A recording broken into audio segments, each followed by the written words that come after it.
사도행전 7장 54절부터 60절까지입니다. 신약성경 사도행전 7장 54절부터 60절까지입니다. 한 절씩 교독하도록 하죠. 그들이 이 말을 듣고 마음에 찔려 그를 향하여 이를 갈거늘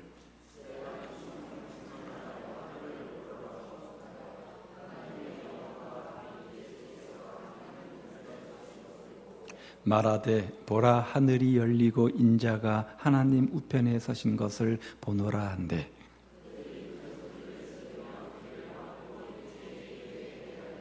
성 밖으로 내치고 돌로 칠세 증인들이 옷을 벗어 사울이라 하는 청년의 발 앞에 두니라.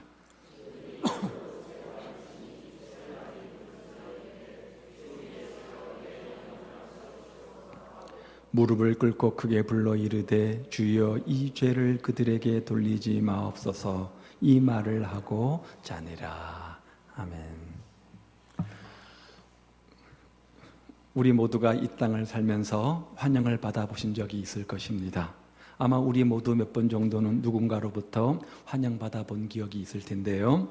작게는 부모님이나 친지집에 오랜만에 방문했을 때 그들이 앉아서 기다리지 않고 저 집 앞에 나와서 마중 나오면 얼마나 큰 기쁨이 있습니까? 또 어떤 사람들은 대중 앞에 또 열렬한 박수를 받기도 합니다. TV나 신문을 보면 가끔 대단한 환영의 모습을 볼 수 있지 않습니까? 국가대표 선수들이 외국에 나가서 운동 경기에서 이기고 돌아왔을 때 대대적인 국민의 환영을 받는 것을 봅니다. 꽃다발을 목에 건 자랑스러운 선수들의 카퍼레이드가 펼쳐지고 군중들의 한호 속에서 꽃가루가 흩날리기도 하지요. 그런데 이 땅의 환영은 영원하지 않습니다. 그래서 사람들은 환영을 받고 난 이후에 그 환영이 크면 클수록 허전함도 동시에 느낀다, 이런 고백을 하지 않습니까?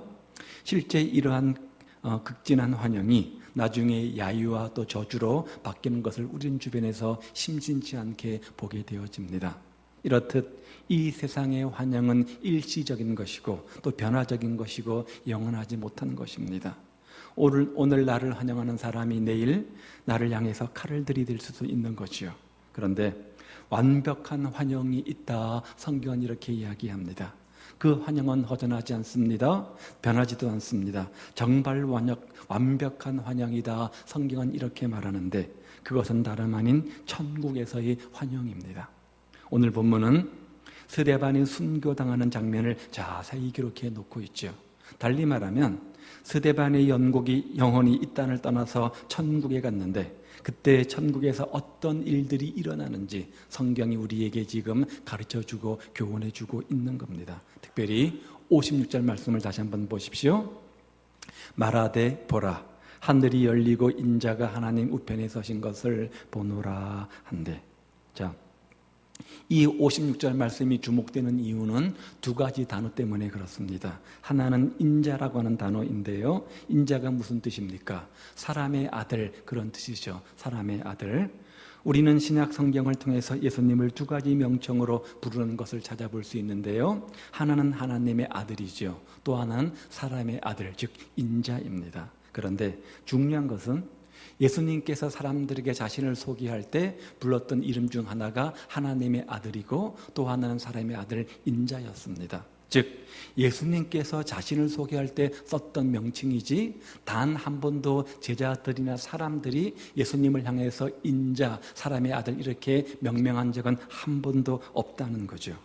주는 그리스도시요 살아계신 하나님의 아들이다, 이런 고백과 이런 표현을 썼지 단 한 번도 제자들이 예수님을 향해서 인자 이렇게 부르지 않았습니다.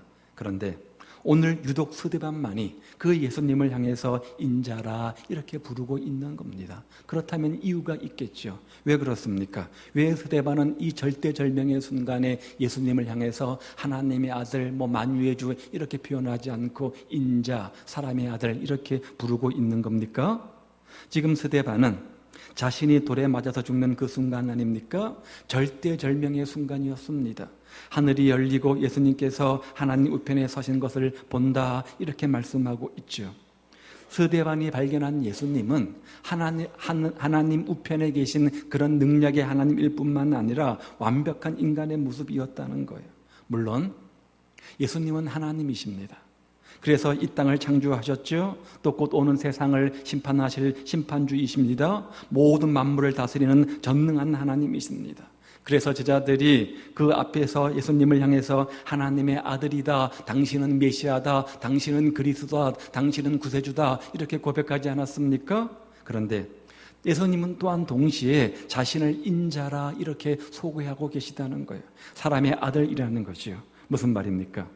예수님께서는 하나님이시지만 하늘 보좌 영광을 다 버리시고 인간의 모습으로 이 땅에 오셨습니다. 바로 현현하셨다고 그랬죠. 강림하신 겁니다. 그리고 자기를 낮추셨습니다. 자기 비하라고 하죠.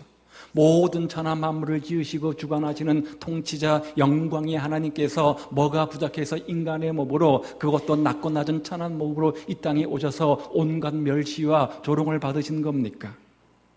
그러면서 이 땅에 오셔서 한 일이 뭡니까? 사람들을 하여금 영광을 받았습니까? 아니지 않아요. 이 땅에 오셔서 병자들과 함께 하셨습니다. 죄인들과 함께 하시고 약한 자들과 동고동락하신 분이 누굽니까? 이 땅에 오신 인자 되신 우리 예수님 아닙니까? 그런데 스데반이 마지막 순간 발견한 그 예수님은 어떤 분이냐? 물론 저 높이 승천하셔서 부활해서 인간을 통치하시는 통치의 왕이긴 하시지만, 부활 승천하셔서 영광의 보좌에 앉아 계시는 심판주이긴 하시지만, 오늘도 자신의 고통을 이해해 주시는 하나님, 바로 그런 인자였다는 겁니다. 무슨 말이에요? 지금 내가 당하는 고통이 있습니다. 사람이기 때문에 이 세상 살아가면서 당하는 아픔과 슬픔과 고통과 환난이 있습니다. 스데반에게는 그것이 바로 곧 맞을 죽음 아닙니까? 그런데 돌에 맞는 죽음이, 돌에 맞는 고통이 얼마나 크고 아픈 것인지, 사람에게 모독당하고 모욕당하는 것들이 얼마나 큰 자존심 상하고 상처받는 일인지 주님은 아신다는 거예요. 왜요? 사람의 아들, 인자이기 때문이라는 거예요. 저 영광이 하나님으로만 계신 것이 아니라 인간의 몸으로 이 땅에 오셔서 친히 인간의 감정을 가지시고 인간의 육체를 가지시고 당하는 고통과 아픔과 슬픔을 미리 경험해 보셨기 때문에 지금 스데반이 어떤 고통 가운데 있을지, 어떤 감정 가운데 있을지 주님께서 아신다는 거예요. 그런 의미로 인자, 사람의 아들 이렇게 표현해 놓고 있는 거죠. 또 한 가지 중요한 단어가 있습니다. 그 인자 되신 예수님께서 뭐라고요? 하나님 우편에 뭐라고요? 서 계시다 이렇게 말합니다. 보통 일반적 성경적 표현을 따르면 예수님께서는 하나님 보좌 우편에 어떻게 계셔야 돼요? 앉아 계셔야 돼요. 보좌에 앉으신 예수님 아닙니까? 앉아 계셔야 되는데 오늘 본문은 유독 서 계시다 이렇게 말씀하고 계십니다. 앉으셨다고 묘사되는 의미는 예수님께서 구속의 사역, 속죄 사역을 다 이루시고 완성하셨다. 그것을 상징적으로 보여주는 겁니다. 예수님의 구속 사역을 완성하셨기 때문에 이제 보좌에 앉으셔서 원래의 모습대로 돌아가셔서 심판주의 모습을, 통치자의 모습을 보여주는 거죠. 그런데 스데반은 예수님의 어떤 모습을 보았는가 하면 예수님께서 서 계신 모습을 보았다 이렇게 표현하고 있는 거예요. 자, 벵겔이라고 하는 유명한 신학자가 이 부분을 이렇게 해석해 놓았습니다. 왜 예수님께서 앉아 계시지 않고 서 계셨을까? 예수님께서 스데반을 환영하기 위해서 일어서셨다는 거죠. 무슨 이야기입니까? 스데반의 순교를 보고, 순교가 뭡니까? 신앙을 절대적으로 지키고 예수님 때문에 당하는 환난의 극치가 순교 아닙니까? 그런 순교를 보고 너무 감격한 나머지 예수님께서 그를 그냥 앉아서 맞이할 수가 없었다는 거죠.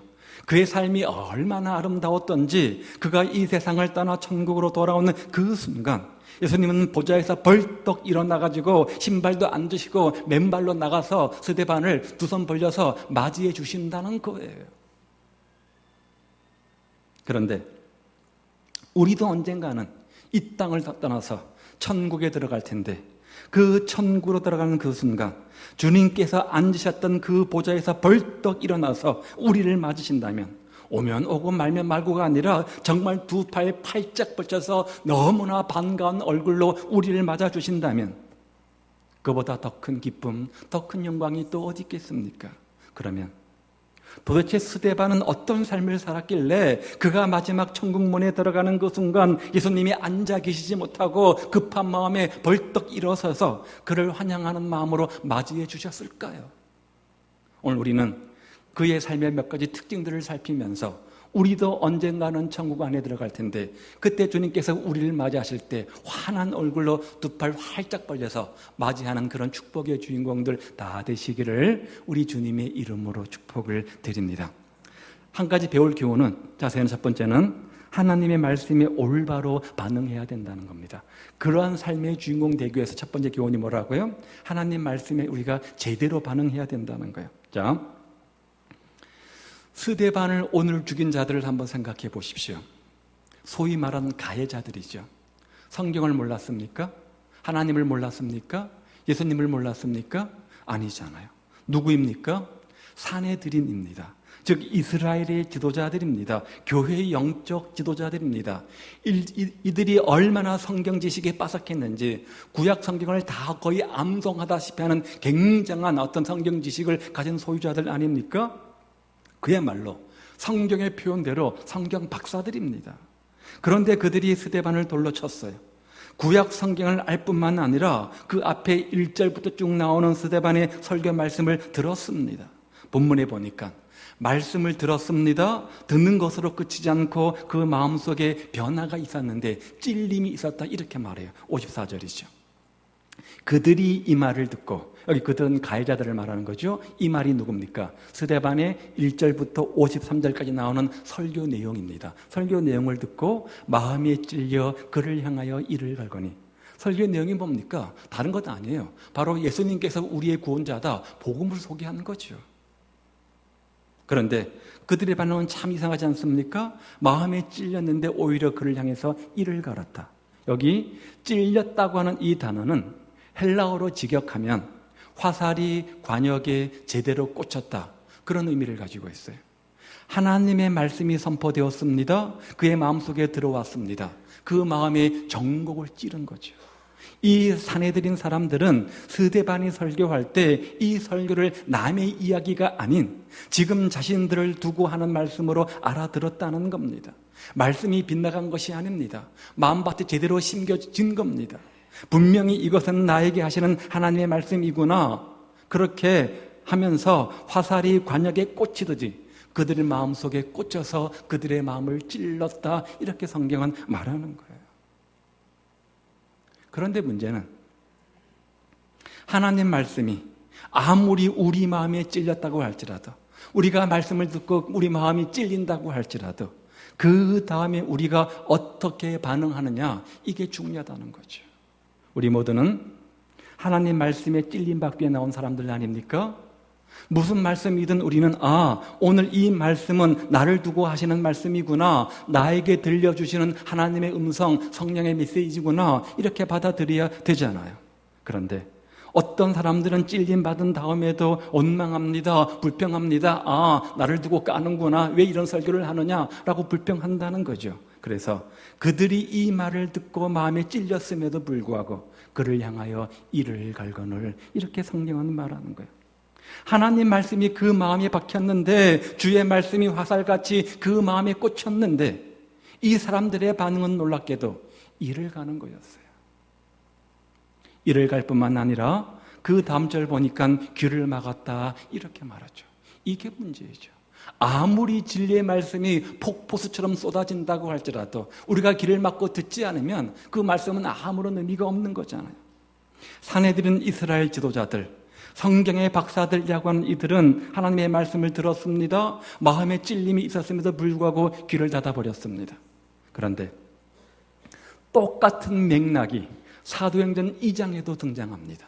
2장 30절 말씀에 보면 베드로가 설교를 했습니다. 그런데 그 설교를 듣고 사람들이 마음에 찔렸다, 이렇게 말합니다.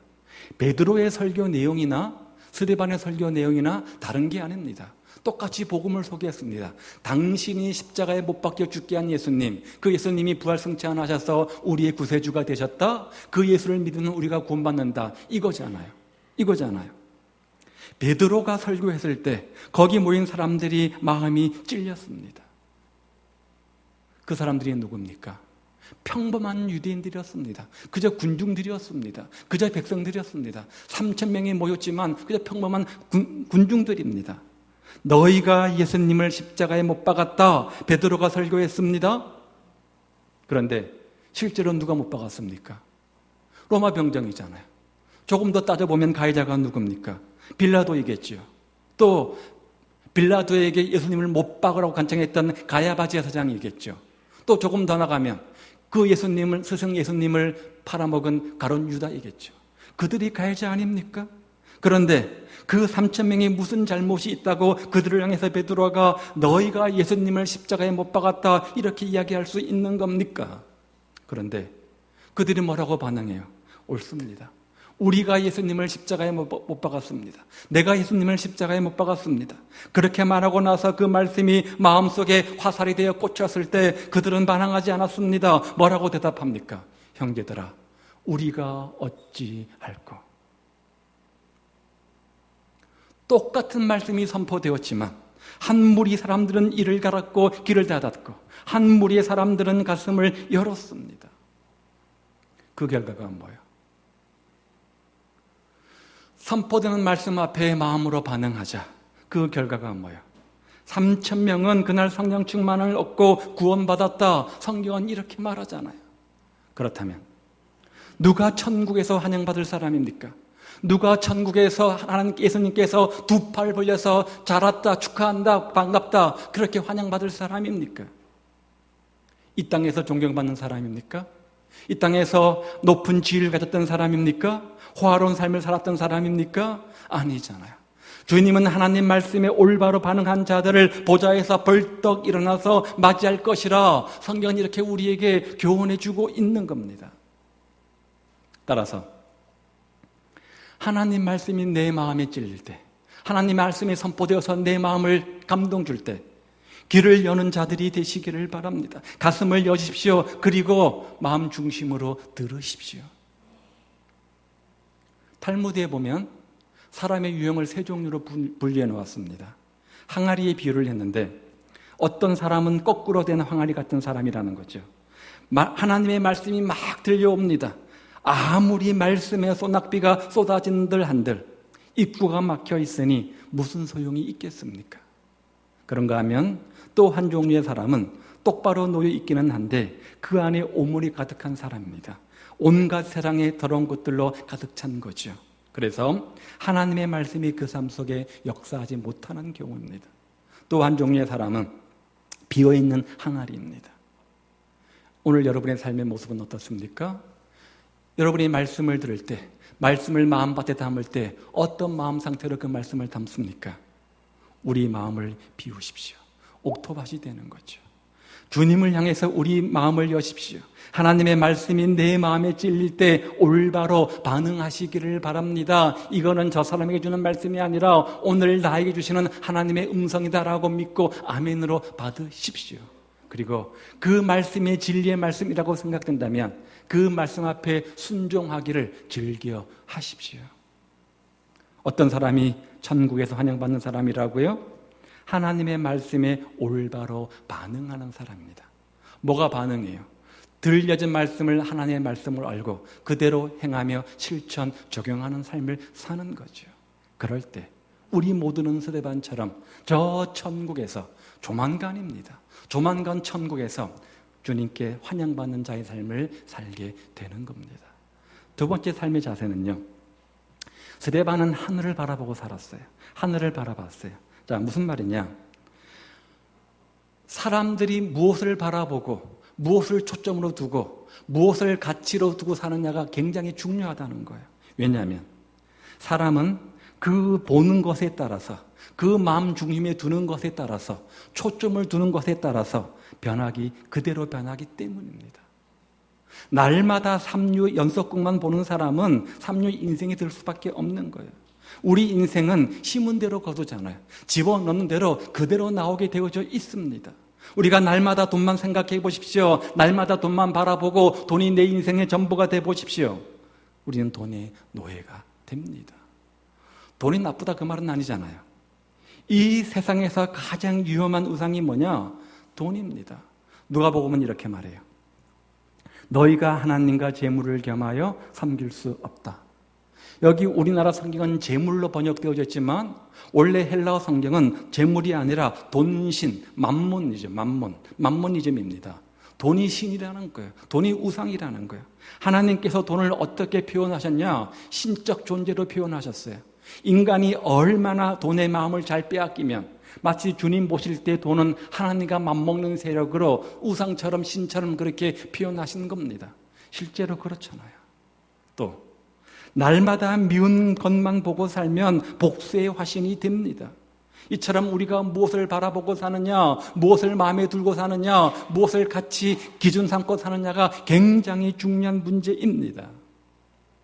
성경은 그래서 말하기를 위의 것을 찾으라, 땅의 것을 생각지 말라 이렇게 말씀하죠. 무슨 말입니까?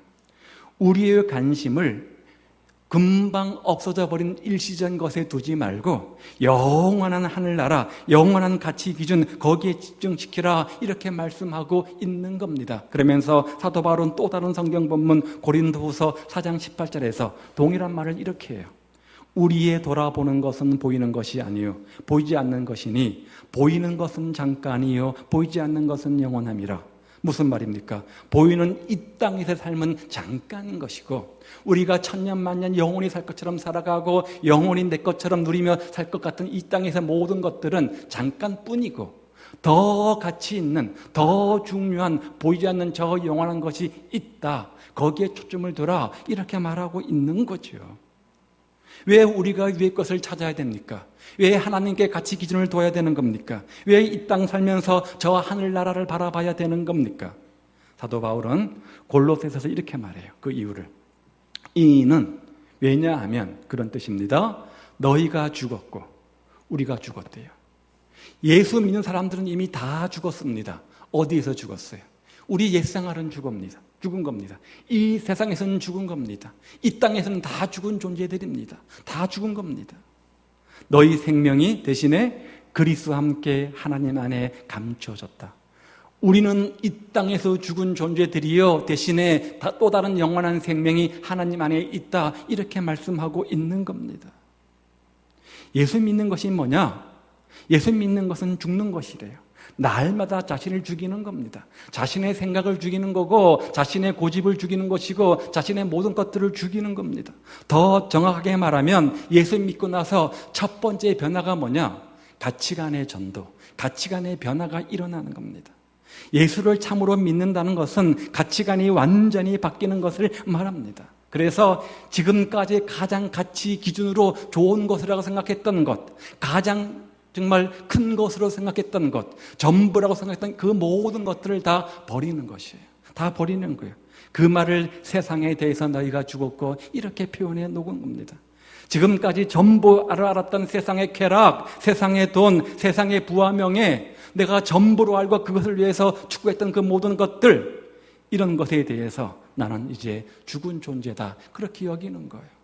여러분, 죽은 사람 보셨습니까?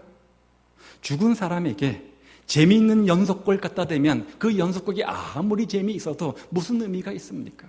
죽은 사람에게 세상의 물질이 무슨 의미가 있어요? 죽은 사람에게 세상의 쾌락이 무슨 소용이 있습니까? 죽어버린 사람에게 세상의 명예와 부와 권세가 무슨 소용이 있습니까? 그런데 우리는 이미 죽었습니다. 이 세상에서 이 땅에서 모두 죽은 사람이다. 성경은 이렇게 말하는 거예요. 예수 믿는 순간 우리 모두는 세상에 대해서 다 죽은 사람들입니다. 대신에 우리 생명은 이제 이 땅에 있는 것이 아니라 우리의 가치 기준은 이 땅에 있는 것이 아니라 저 영원한 또 다른 곳에 있다. 하나님 안에 있다. 감춰졌다. 이렇게 말해요. 자, 감춰졌다. 이 말의 의미는 두 가지라고 하죠. 하나는 안전함입니다. 이 세상과 상관없이 목숨과 상관없이 하나님 안에 안전하게 잘 보호되어 감추어져 있다는 거죠. 자, 우리도 귀중한 것을 보관할 때 어디다 보관합니까?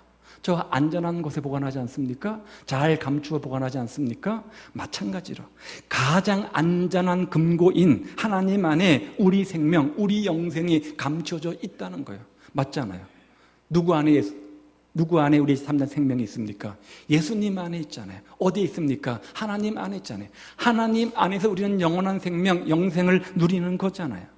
또 한 가지 중요한 의미는 뭐냐면 겉으로 보기에는 예수 믿는 사람이나 믿지 않는 사람들이나 별반 달라 보이지 않지만 외형적으로 저 사람은 예수 믿는 사람이다 아니다 우리가 어떻게 판가름합니까? 쉽지 않죠. 아니 어떤 경우는 예수 믿는다고 하면서 믿지 않는 사람들보다도 더 못한 인생을 살지만 그러나 성경은 말하기를 우리의 감춰진 생명, 이 영생이 보이지 않아서 그렇지, 드러나지 않아서 그렇지, 이 세상 사람들이 꿈도 꿀 수 없는 놀라운 영생, 놀라운 가치가 어디 있다고요? 예수님과 함께 하나님 안에 있다. 이렇게 말하는 겁니다. 이것이 우리가 이 땅을 살면서 이 땅을 생각지 말고 저 하늘나라를 바라보며 생각해야 되는 이유라는 거예요. 이 땅은 잠깐 보이는 것뿐이고 영원한 저 천국이 있기 때문이라는 거죠.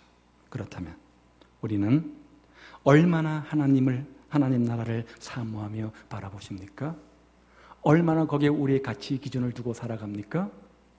스데반은 이 극한 상황에서도 하늘나라를 바라보았다는 거예요. 하늘나라를 바라보았다는 거예요. 모든 사람들이 손에 몇 개씩의 돌을 들었습니다. 이제 곧 명령이 떨어지면 자기를 칠 그 찰나의 순간에 스데반은 환상이 아니라 정말 하늘이 열리는 것을 직접 보았다. 성경은 이렇게 말하죠. 갑자기 하늘이 열리더니 하나님 우편에 서신 예수님을 보았다. 성경은 이렇게 말합니다. 이 극한 상황 속에서 그 찰나의 순간에서 스데반이 어떻게 하나님을 볼 수 있었겠습니까? 간단해요. 평소에 하늘나라를 바라보며 하늘나라를 사모하며 거기 인생의 가치 기준을 두고 살았기 때문입니다. 마지막 임종의 순간 누군가가 생각난다면 여러분 누구겠어요? 내 인생 가운데 가장 가치 있는 존재 아니겠어요? 부모에게는 자식일 것이고 자식에게는 부모와 또 배우자이겠죠. 가장 가치 있는 존재겠죠. 스데반에게서 마지막 바라본 것은 하늘나라였어요. 그것은 평소에 하늘나라를 바라보며 살았다는 증거가 아니겠습니까? 자, 천국에서 환영받기 원하십니까?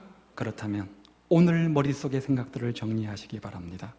우리는 이 땅에 대해서 이미 죽은 사람들입니다. 하늘나라를 바라보십시오. 하늘나라를 사모하십시오. 저 보이지 않지만 영원한 곳에 가치 기준을 두고 그것을 표대로 삼고 삶의 목표로 삼고 그것을 향하여 달려가시기를 바랍니다. 그리할 때 그 사람이 이 땅의 인생을 마치고 천국에서 주님 품에 안길 때 주님께서는 정말 환한 웃음으로 반가이 우리를 맞이해 주시는 겁니다. 마지막 또 한 가지는 늘 기도하는 자세가 필요함을 보게 되어지죠. 우리가 잘 아는 말씀 데살로니가전서 5장에 보면 하나님의 뜻은 이거다 이렇게 세 가지를 말해요. 뭐죠? 넘겨보세요. 항상 기뻐하라, 쉬지 말고 기도하라, 범사에 감사하라. 이는 그리스도 안에서 너희를 향하신 하나님의 뜻이다. 이렇게 말씀하죠. 쉬지 말고 기도하라. 늘 기도하는 자세가 되어 있으라는 말이죠. 내 환경이 어떻든 좋든 나쁘든 힘들든 좋든 나쁘든 간에 항상 기도할 자세로 살아가야 된다는 거죠. 근데 60절 보십시오. 무릎을 꿇고 크게 불러 이르되 주여 이 죄를 그들에게 돌리지 마옵소서 이 말을 하고 자니라. 스데반이 무릎을 꿇었습니다. 그런데 성경을 가만히 뜯어보니까 처음부터 무릎을 꿇었다 이렇게 이야기하지 않습니다. 언제입니까? 뭇돌에 훔신 맞았습니다. 여러분 돌에 맞아 보셨어요? 얼마나 아프겠어요? 이미 육신은 깨지고 피투성이가 되었습니다. 머리도 깨지고 눈도 깨지고 온몸이 상한 데가 없죠. 줄줄줄줄 피는 흐르고 정신이 혼미해집니다. 아, 이렇게 죽는 거구나. 이대로 죽는구나. 그런 싶은 순간에 끝이라고 판단되는 그 순간에 스데반이 무릎을 꿇었다. 성경은 이렇게 말합니다. 보통 마지막 순간이 되면 인간의 본성이 나오잖아요. 마지막 죽는 그 순간에 사람은 더 살고 싶어서 발버둥을 칩니다. 살려달라고 아우성 치는 것이, 벌벌 떠는 것이 인간의 본성 아니겠습니까? 그런데 이런 스데반의 모습 얼마나 귀한 모습입니까? 어떻게 이것이 가능할까요? 하루아침에? 아니라고 봐요. 한 번도 기도하지 않던 사람이 어느 날 큰 문제 앞에 직면했을 때 무릎을 꿇고 간절히 기도한다? 이건 어불성설입니다. 안 됩니다. 무슨 말이에요? 스데반이 마지막 임종의 순간에 무릎을 꿇었다. 이 말은 늘 스데반은 평소에 뭐 했다는 거예요? 기도의 습관을 가지고 있었다는 거예요. 늘 언제 어디서든지 기도가 준비되어져 있었다는 겁니다. 기쁠 때만 기도한 것이 아니라 힘들고 어려울 때도 기도했습니다. 병이 찾아올 때도 기도했고 누가 저주할 때도 큰 환난과 근심과 걱정 가운데도 그는 늘 기도할 준비가 되어 있었던 사람이라는 거예요. 무슨 일을 당하든지 기도할 준비가 되어져 있었기 때문에 이 순간, 절대절명의 순간, 마지막 순간에 그가 한 일이 뭐냐? 평소 하던 기도의 습관 따라서 기도하는 모습으로 무릎을 꿇었던 겁니다. 오늘 우리는 어떻습니까? 많은 사람들이 착각합니다. 무슨 착각? 마치 이 땅에서 우리는 천년 만년 사는 것처럼 착각을 합니다. 여러분 인생 가운데 앞으로 100년 이상 더 살 사람 몇 명이나 있겠어요? 한번 손 들어 보십시오. 현실적으로 청년들 빼고 앞으로 50년 이상은 내가 더 살 거다 장담할 사람 몇 명이나 있겠어요? 50년? 금방입니다. 어떤 분은 10년, 어떤 분은 20년, 어떤 분은 30년인지도 모릅니다. 잠깐입니다. 조만간 우리도 스데반처럼 주 앞에 서게 됩니다. 만약 오늘 우리 영혼이 천국 문에 이르게 된다면, 오늘 하나님께서 우리 영혼을 부르셔서 우리가 천국으로 들어가야 된다고 한다면 천국에서 어떤 환영을 받으실 것 같습니까? 스데반처럼 주님께서 벌떡 일어서서 맨발로 나오셔서 잘왔다 환영 웰컴 그렇게 하실 것 같아요? 어떠세요? 그런 자신 있으세요? 그런 믿음 없어요? 큰일이네. 혹 들리는 말씀에 귀를 막고 있는 것은 아닙니까? 그렇게 화살이 바뀌던 나 자신에게 하나님 말씀이 꽂히고 있는데도 일심으로 귀를 막고 내 생각대로만 살아가고 있지는 않는지, 매 주일마다 설교를 들으면서 엎어놓은 항아리처럼, 썩은 물이 고인 항아리처럼 무반응하게 살아가고 있지는 않는지, 그렇게 성경 공부를 하면서 하나님 말씀을 돌짝밭처럼 가시밭처럼 소멸하고 있지는 않는지 한번 생각해 보십시오. 또 나는 무엇을 바라보고 사는가? 정말 내가 정말 예수님 때문에 내 인생의 가치관의 변화가 일어났는가? 한번 생각해 보십시오. 이 땅에서 죽은 자로 정말 살아가고 있는지, 대신에 천국을 소망하며 천국의 참된 가치를 두고 살아가고 있는지, 그래서 이 땅에 살지만 저 천국을 지금도 맛보고 살아가는지 한번 스스로 체크해 보십시오. 또 여러분의 기도 생활은 어떻습니까? 혹시나 습관적인 예배를 드리고 있는 것은 아닙니까? 그저 예배당에 와 앉아 있기는 하지만, 예배를 드리고 있기는 하지만 비몽사몽간에 졸리는 정신으로 습관적으로 행하고 있지는 않습니까? 그렇다면 우리가 아무리 우리 신분이 사내들인처럼 오랜 동안 예수님을 믿고 큰 직분을 가지고 있다고 할지라도 그러한 사람은 천국에서 환영받을 수 없습니다. 이 땅에서 좀 고생스럽더라도 우리 모두 하늘을 바라보고 하늘을 소망 뒀고 거기에 참된 가치 기준을 가지고 살아가는 우리 모두가 되시기를 주의 이름으로 축복을 드립니다. 천국에 참된 가치 기준을 두면 이 땅에 미련둘 거 없습니다. 자꾸 이것이 커 보이니까 천국이 안 보이는 거죠. 이 땅에서 조금 불편하더라도 주님과 영적 교제하며 기도하며 살아가시기를 바랍니다. 주님과 나만의 영적 미로의 시간이 깊어가면 깊어갈수록 더욱더 주님을 소망하며 주님의 합당한 삶을 살아갈 겁니다. 주의 말씀에 제대로 반응하며 살아가시기를 바랍니다.